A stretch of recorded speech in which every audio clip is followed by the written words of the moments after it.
IVM.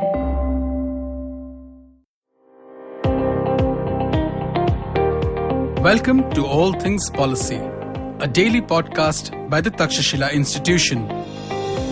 We are a bunch of policy nerds based in Bengaluru, and we like bringing fresh perspectives to Indian affairs and Indian perspectives to global affairs.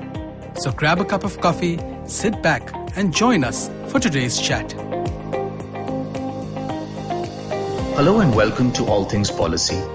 We've recently published a new edited volume called India's Marathon, based on one of our flagship projects. This aims to understand how the world order is changing and what India must do about it. It brings together original chapters by a host of leading public intellectuals, by experts, practitioners, to create a sort of comprehensive vision of the future centered on India and meant for India watchers around the world. Now, today, Anirudh and I are joined by Raja Karthikeya. Raja is one of our contributors to this book. He is a civilian peacekeeper. He's written quite a bit about policy challenges. He is also a UN diplomat and has experience in conflict mediation in trouble spots all over the world. And so quite appropriately, the chapter he's written for us is one in which he makes the case for India being an international mediator. So Raja, first, welcome to All Things Policy. Thank you so much, Anirudh and Aditya. It's a pleasure. Thank you. Yeah, great. And so what I want to start with is, in your chapter, you make this really interesting case for India to, in a sense, once again, adopt this role that it once had of being an international mediator. Firstly, I want to ask you a basic question. What is international mediation? And can you give us some examples of countries that are engaged in it today? Sure. Thank you, Aditya. Mediation is quite frankly, something that we practice in our everyday lives. It's take an example where, let's say, you and Anirudh are inside your office now, and you both would like to go out. And in this COVID times, there's only one mask available, and the question is, who gets to go out? Because since there's only one mask. Now, perhaps it leads to an argument. Perhaps other issues related to shared experiences come out. Perhaps one of you feels that the other does not care about the health of the other. And at such a time, let's say maybe I call you, and both of you think you feel that maybe I would be a good person to solve this. To talk to you both, and just hear both of you out on this issue. Maybe I listen to both of you, and then because I'm a common friend, and in so doing, I see that actually, both of you may have the solutions with you, to this conundrum. Maybe in talking to me, you tell me something that you're not telling Anirudh. That is that you actually wanted to go, wear the mask, go out, and you would be willing to buy a mask, come back and give it to Anirudh. Or perhaps one of you is willing to, wear a cloth mask, but it's just about having feeling a sense of respect from the other. And soon enough, I call both of you and say that, you can't sit at your workstations. You need to sit together at the table, and I'll be happy to, call you both and, have you, and then I provide one of the options that perhaps you yourself have come up with. But then when I suggest it, it's more palatable to both of you. And then you both agree, and one of you actually, goes out with the mask, comes back with another one for another. I've laid out a very elaborate scenario, but what we've just done is a complete proper mediation session. This is how mediation works. Replace the mask with a piece of territory, a water body, or even perhaps power in a coalition government, and you would see that the simple role that I have played in talking to both of you and in reducing the asymmetry of information between the two of you, and in building trust between both of you with your consent is mediation. And we do this all the time. Between friends, between spouses, and certainly between countries. So international mediation is exactly this, where two states, two countries, or perhaps within a country, two major political factions that are in conflict invite an external party, maybe from within the country, maybe from another part of the world, to come in and bridge this gap of trust that exists between them. That is international mediation. That is actually quite fascinating because it would seem that despite we are in a sense attuned to be very skeptical or cynical about such about mediation, but in fact the mediator has a very concrete role of, like you said, in building trust and reducing the information asymmetries between the two sides. And to fall back on a cliche, it would seem there are sometimes win-win solutions. They're just obscured, and the parties by themselves are not able to see them. Now, India also used to be an international mediator, especially in the years after independence. Can you just walk us through the history of India's own role as a mediator and why it gave it up? I don't think there was a conscious decision of India to become a mediator or to give up mediation per se. But we have to understand that India does have a long history of diplomacy. And one of the key areas of diplomacy, of frankly a sign of diplomatic strength, is the ability to mediate. We have, if you go back to even our epics, in Mahabharata, when Krishna goes on behalf of the Pandavas to talk to the Kauravas in order to, avoid all-out war, that was essentially, the role of a mediator that, at work. In fact, I think it's called the Sandhi Parva in Mahabharata.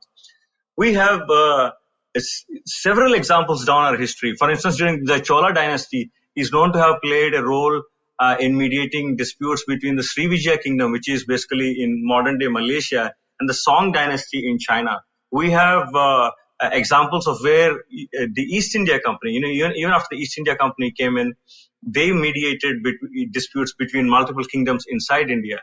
And then when British India became the jewel in the crown, we had effectively Delhi, the Viceroy's office in Delhi, playing mediator in disputes between London and Baghdad, in between two corners of the British Empire, so to say. So we were legatees to all this.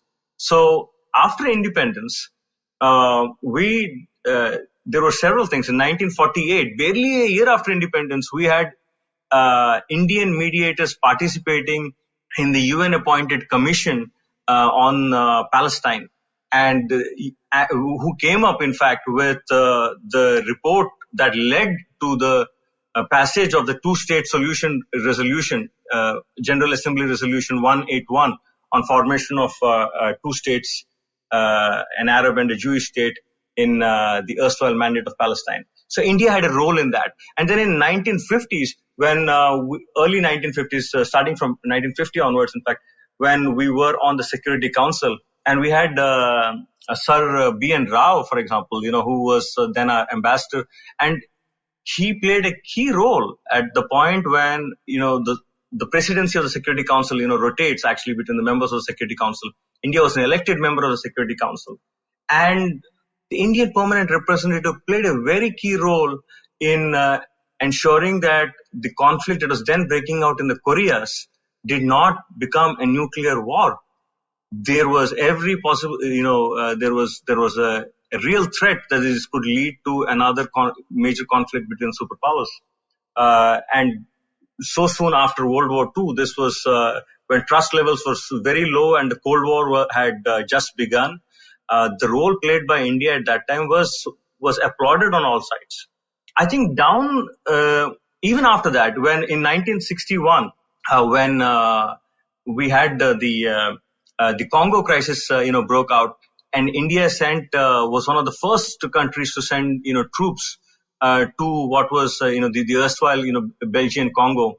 And there was a province of what is now the Democratic Republic of Congo, which had seceded, Katanga. And it was Indian soldiers working under the UN umbrella that played a key role in ensuring a peaceful end to this, conflict. So in a way, yes, we have, after World War II, wherever we have played a role in facilitating an end to conflict beyond our borders and beyond our region, we have done it under the UN umbrella.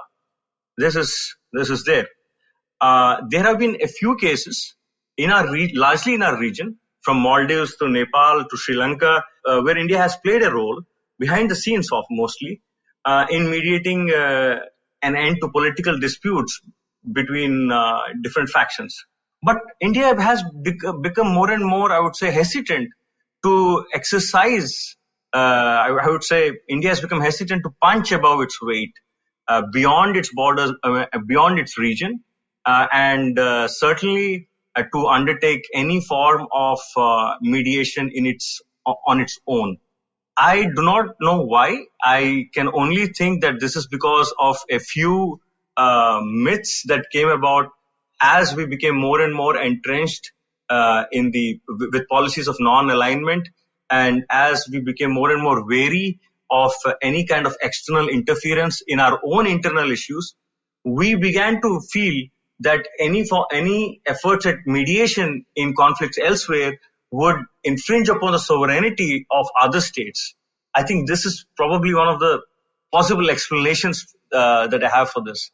But whatever it be, the result is that in the last, certainly, I would say since the 1970s, India has been largely missing when it comes to peace mediation on the outside the immediate neighborhood. That's a really fascinating journey through history that you've taken us on, Raja. I mean, it really seems like mediation is a fundamental part of the human condition. A lot of hunter-gatherer societies, even today, for example, rely on mediation to kind of sort out internal disputes. And it's very interesting to see that dynamic playing out in very, very different kinds of states, very, very different kinds of cultures.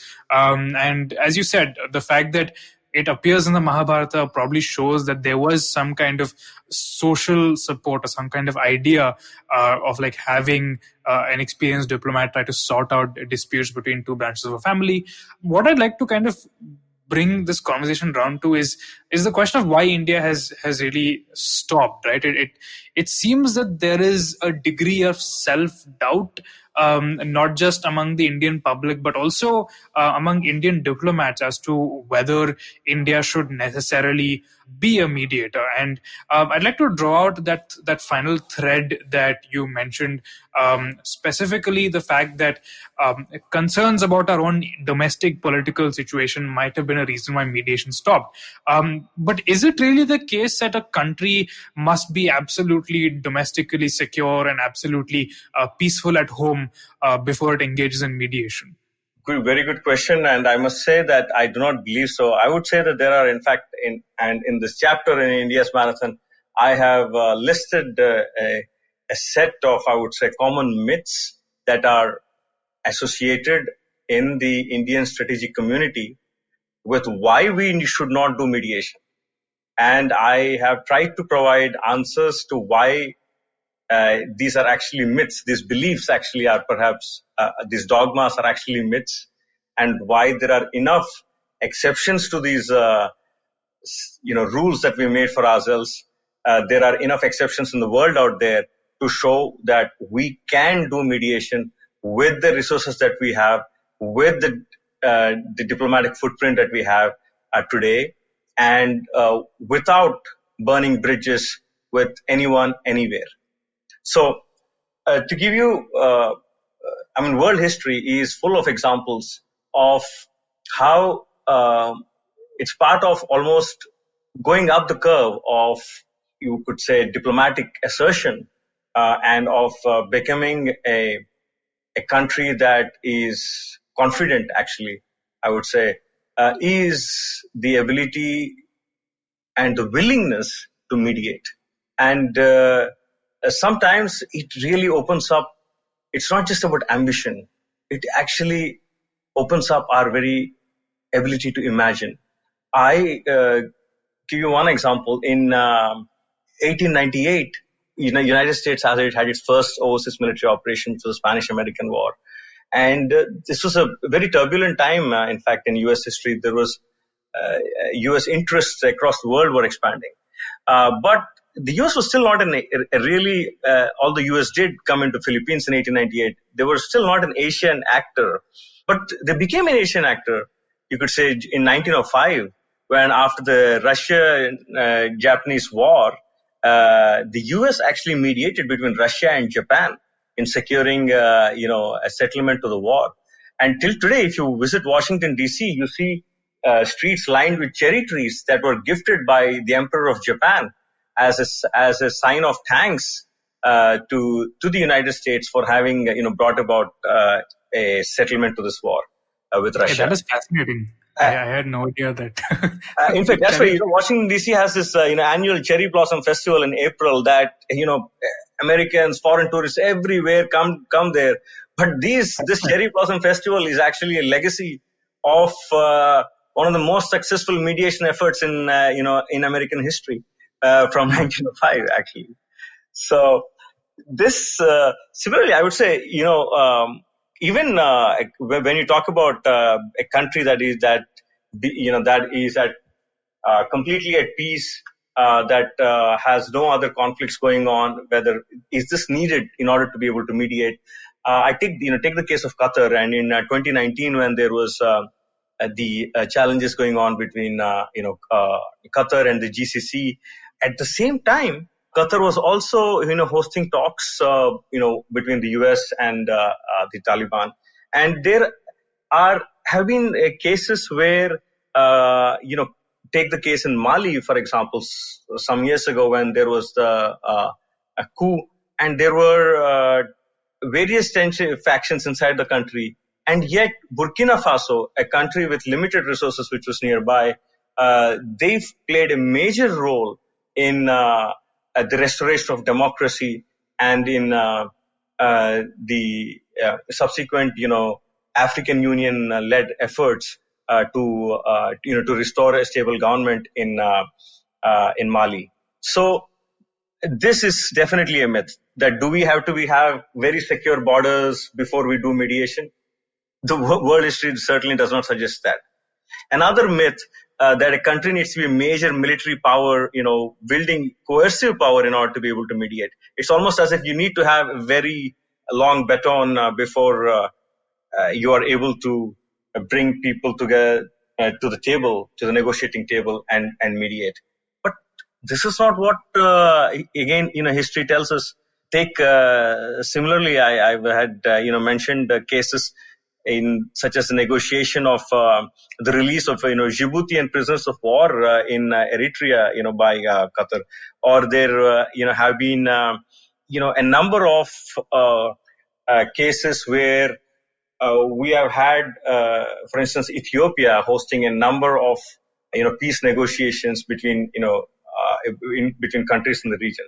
And let me say this, that mediation, by the way, first and foremost has to be by the consent of all parties involved. Absolutely. But there are different ways to mediate.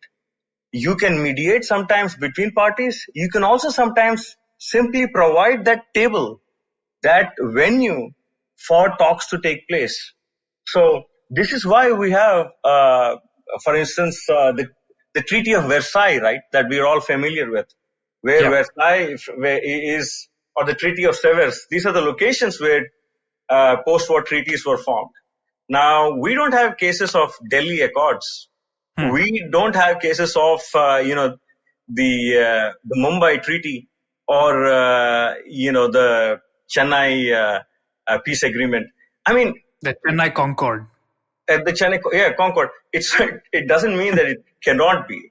It just means, and the question comes, why isn't this the case? What is stopping us from providing this platform? There is a myth that a country needs to have very deep pockets and unlimited resources. And in this chapter, actually, you will see I have actually calculated the approximate amount, budget that a country actually needs to have, and I've cited cases of how you need not have an unlimited amount of money in order to be able to mediate.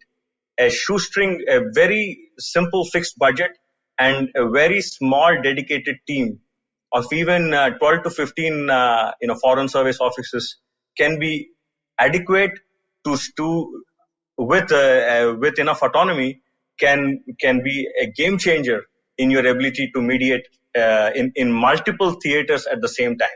And I'll say this, that even when the United Nations has always, complimented and, welcomed, peace building and mediation efforts by member states on various occasions. And there is no reason why this should not, if at all, add to the efforts of India under the UN flag, or complement, India's efforts under the, UN flag. Personally, and I believe, and there are many people who can support this, that perhaps this would actually even boost, India's, quest to secure a permanent seat on the UN Security Council. Now, there is a one enduring myth, interestingly, has been that India needs to perhaps, find lasting peace with its neighbors in order to contemplate, mediation at any level. But the fact is that even at times when, in India's own case, even when India was during the Kargil War, for example, when the Kargil War was going on, India still managed to play a fairly effective role in Timor-Leste, where when all international attention was focused on this, tiny country, and yet, in fact, the UN Special Envoy there was an Indian, Indian diplomat. We have seen that, India has acted, pragmatically from time to time, and has always been good at actually maintaining relations with multiple sides or to a conflict, which has perhaps, the biggest advantage of this has been India's ability to evacuate its citizens in any disaster. From Mozambique in the 1970s to Yemen more recently, India has been a very responsible power in taking care of its expatriates, in taking care of its diaspora, in evacuating them. But this very ability can actually translate into an asset when it comes to attempting mediation. And lastly, I must say that there is a belief that mediation is the opposite of non-intervention, that India believes in respecting sovereignty, and therefore we should not, if we try to mediate, we would be intervening in the internal affairs of another country. But the fact is that, we have, consent is very important to mediation. And there are member states which would be willing to consent to India. There are countries which would be willing to consent to India playing a role in mediating their conflicts. And consent itself can sometimes be, received either tacitly or perhaps even proactively, secured. So we have even taken advantage. India has taken advantage of these kind of behind-the-scenes, mediation efforts. Recently there were media reports of Iran inviting, when there were tensions between the US and Iran inviting, India to potentially play a role in reducing these tensions. And there will always be, and there are a number of member state countries where India is frankly loved and respected enough for India to play a proactive role in restoring peace there. And I have, in fact, in this chapter, even mentioned some potential conflicts in the next 25 years where India could play such a role in restoring peace. Once again, this is such an interesting series of examples, and it's really peeling back a layer of India's involvement in the world that personally I did not know that much. I'm sure a lot of our listeners might also find new. And this is really interesting to us, especially Raja, because we recorded a podcast recently with Ameya Naik, one of your co-authors in India's Marathon. And he made some very interesting points about how the kind of principled stance that India has taken on the global diplomatic stage has helped it build up a certain kind of reputation, which, as you said, keeps it in good stead with actors along all sides of a conflict, which very often work to its advantage. So I can see how building up more of a reputation as a mediator can really help amplify India's global status and India's global reputation, even though there seems to be a trend towards a more kind of bombastic and confrontational foreign policy. It is a pretty interesting case that what we've been doing so far, given our current constraints, actually works very well for us, and perhaps we should be doing more on those lines and build up a reputation that way. So thank you for that. Some really interesting points. Now, one thing I wanted to kind of draw out a little bit is the question of the diaspora, since you mentioned them, right? You said that the fact that India has good relationships with across political spectra, across various countries, means that it's very easy for us to pull our diaspora out of any kind of conflict or crisis situation. Of course, the flip side of that is today we kind of see a tendency towards politicizing the diaspora and using them as a tool of foreign policy. Would that, for example, do you think that that might jeopardize our ability to maintain good relationships with multiple actors in the event of a crisis? Frankly, I cannot comment on any specific aspects of, on any specific cases. But let me say this, that from India's history, being a bystander has not always helped. When Idi Amin in 1972 expelled over 80,000 Indian origin Ugandans, actually, including 23, in fact, there were Indian origin residents of Uganda. 23,000 of them were actually, had Ugandan nationality, but were of Indian origin. And they were expelled by him. And it was not on account of any actions by India. And not doing anything did not necessarily prevent their expulsion. There have been time and again, we have seen these cases. We have seen in Fiji, we have seen in the Indian Ocean littoral, in multiple places, where, when a crisis happens and India plays a role, sometimes behind the scenes, sometimes proactively, and India is worried about the impact that this can have on the diaspora that is in the country. But the fact is that there is no one size fits all. You do not need to mediate in every case. You do not need to, mediation is something that is done by choice. You pick and choose where you go. And in fact, sometimes it's best to go to places where perhaps you don't necessarily have a diaspora, but where you can still play a role. Or you have a limited number of diaspora. And even in places where you have a diaspora, that can actually be an advantage to you, because, there are many cases, many countries in which our diaspora is highly respected. They control a fair number of, resources. There is a historical connection as well. Think about, the role that India played in supporting an end to apartheid in South Africa. Now, we did not think that this was interference in the internal affairs of South Africa. We did believe that this was the right moral cause, that this was a legacy of Mahatma Gandhi. So when someone like former UN Assistant Secretary General E.S. Reddy, who passed away recently and had set up the UN Center Against Apartheid, and he played a key role in fact, and there were generations of Indian diplomats, in fact, who played a key role in bringing about an end to apartheid. I don't believe anybody would say in South Africa today that India interfered in the internal affairs of South Africa. On the contrary, I think it was the right thing to do.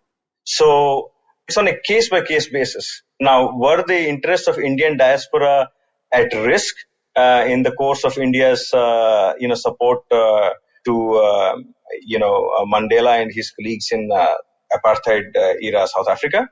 Yes, perhaps. But was it the right thing to do? Definitely. So it's and then there are, of course, cases of where if you don't do something, especially when there are we see today a number of cases, countries in which we have intrastate conflict. In fact, intrastate conflicts today have mushroomed. We have and they are lasting much longer than interstate conflicts. In fact, 4 times longer than interstate, as an inter-country conflicts. And Frank, 70% of UN peacekeeping operations today are all devoted to civil wars. They're not devoted to keeping countries away from each other, but to just be a buffer between fighting factions inside a country. So this is a trend in conflict today. Now, how can India not do anything about it? If India, stays away from it, whether it is, when we have, conflicts mushrooming, across the world, civil wars in particular, then sooner than later, we would just be stuck with the necessity of sending planes and ships to evacuate our citizens, and that's it. And then what happens? Their livelihoods, resettling them, the impact on foreign exchange, and if any of this crisis actually leads to a hike in the oil price, then its impact on our energy security, on our sea lanes of communication. What role do these external conflicts, let's say conflicts in the Middle East, have to, on the inter-religious harmony inside India, on sectarian harmony inside India? So these are questions that need to be answered. Not having a role in mediation is certainly not going to make anything better. If at all, it would reduce us to being, a bystander. And sometimes, when the tsunami comes, you can either build a, bund proactively, or just, be there and be swept away by the tsunami. So it's much better that we prepare, and that's where mediation, in a way, effectively becomes a form of preventive diplomacy. So it is not just about something that amplifies the prestige and, of the country, but it's also a way of looking at the really, really long-term interests of the country and of the people. And last but not least, it's a way of actually asserting that we believe in Vasudhaiva Kutumbakam, that what happens to people anywhere affects people everywhere. And therefore, we are not going to turn a blind eye to a conflict that is raging in Latin America, because it does not affect us immediately. Sooner than later, there will be that impact, butterfly effect or a domino effect, whatever you call it, on the common man in Bengaluru and Bombay. Awesome. I think it's fair to say you've made a fairly comprehensive strategic case, diplomatic case for India to be this proactive mediator, not just in its region, but in other parts of the world as well. Thank you so much, Raja. What I want to ask you, very briefly before we wrap up is there one thing or one step that the MEA can take today to move towards India becoming a active mediator? Yes, certainly. I would certainly say that, for instance, contributing more to UN mediation activities is certainly something that's perhaps an easy step for India to make. Although in the UN's mediation apparatus, there aren't enough Indians. I do not believe there is any Indian currently deployed as a UN special envoy or a deputy special envoy. Or in the standbys, or for that matter, in frankly the UN standby team of senior mediation advisors. There have been a few cases in the past when these are usually political appointments, and especially roles like special envoy. And whenever Indians have been in these roles, they have been very well appreciated, within the system, within the UN system. And it would be very much in line with the duty that India feels, the love that India feels, towards the UN, this contribution towards mediation efforts. I just want to talk of one example, I must say, where in Sudan, we had an Indian, former Indian officer army officer who had served as force commander, and later he became the deputy special envoy. And he played a very key role in the demarcation of the borders between Sudan and South Sudan, after the formation of South Sudan. And I was amazed at the amount of the kind of affection with which people, referred to him. People from both sides, more than 15, maybe 10, 15 years, 10, 12 years after the fact. I think this says something. It's of course about individuals, but it also, when people talk about an individual, inevitably they also talk about, the country. So, I think we leave a footprint behind. Indians have come from a pluralist heritage, a very, we have an ability to constantly argue, but also find a way, find a solution, a jugaad, a way to solve problems. And this is, respected, everywhere. So today we are seen as what we call as I've written about in the past, as a stakeholder power. That means that decisions cannot be taken, without India, just because of India's footprint on so many issues. Now, this, I believe, can be leveraged, including under UN auspices, like I said, for India to play a bigger role in peace building and in international mediation over the next quarter century. Great. This has been a great discussion, Raja, and I would definitely recommend to our listeners to read your whole chapter where you give some very specific advice about what India can do. Now, I would also point out to listeners that you can buy this book, and there's a link to it in the description below. So making that very easy for you. Thank you so much for joining us, Raja. Thanks, Raja. Thank you, Aditya and Anirudh. And thank you for joining us on All Things Policy. If you liked our show, don't forget to check out other interesting podcasts on the IVM network.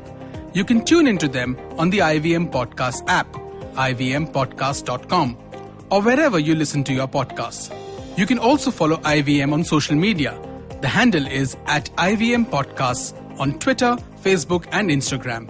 And hey, if you'd like to dive into Takshashila's research on technology, strategy, and economic affairs, check us out at our Twitter handle @Takshashila INST or our website takshashila.org.in.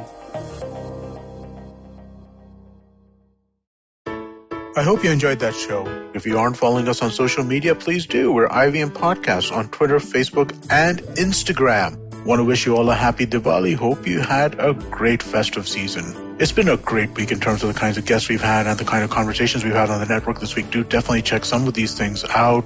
On This Round's on Me with Gauri Devidayal, she had a great conversation with Garima Arora, who's one of the best-known chefs in the world. It was just absolutely riveting. Do check that out. On States of Anarchy, Hamsini Hariharan spoke about chronicling India's different wars. Again, really interesting episode. Check that out. Ashton had a very interesting episode on his show, The Habit Coach. It was called I Don't Feel Like Doing Anything. It's about how to overcome malaise just generally, and I thought really, really interesting stuff. Kumi Vayana was the guest on Cyrus Says on Monday's episode last week, and she's an educator, and my God, it was such a fascinating conversation talking about the way education functions in India and some of the changes she'd like to see. Just really, really interesting stuff. Do give that a listen. On Uncle Please Sit, Anupam Manur was there with Joel and Tushar talking about the Indian economy, part one of a two-part series. Second part will be out this week. You should definitely check that out. Lastly, I want to talk to you all about the Filter Coffee podcast. Karthik Nagarajan, who hosts that show, is on a little bit of a break. He's back with a banger of an episode. It is with Himura Maya, who used to run Landmark Stores, and they talk about the culture of bookstores and quizzing and all kinds of stuff. Really interesting conversation. Do check that out. And with that, I hope to see you again next week. Hi, my name is Anupam Gupta. I'm B50 on Twitter. I am the host of Paisa Vaisa, the show that talks money. On my show, I speak to experts from every field of money and finance, from stock markets, equities, debt funds, credit cards, life insurance, every possible area of money and finance that you can think of. We even did an episode on cryptocurrency. I've got fantastic guests from mutual funds to personal finance experts everywhere. Robo-advisory, startups, just name it, we've got it. At Paisa Vaisa, we help you make smart decisions about money. You work hard for money. Now make your money work hard for you. New episodes out every Monday, and you can listen to my show on the IVM Podcast app or any other podcasting app that you have.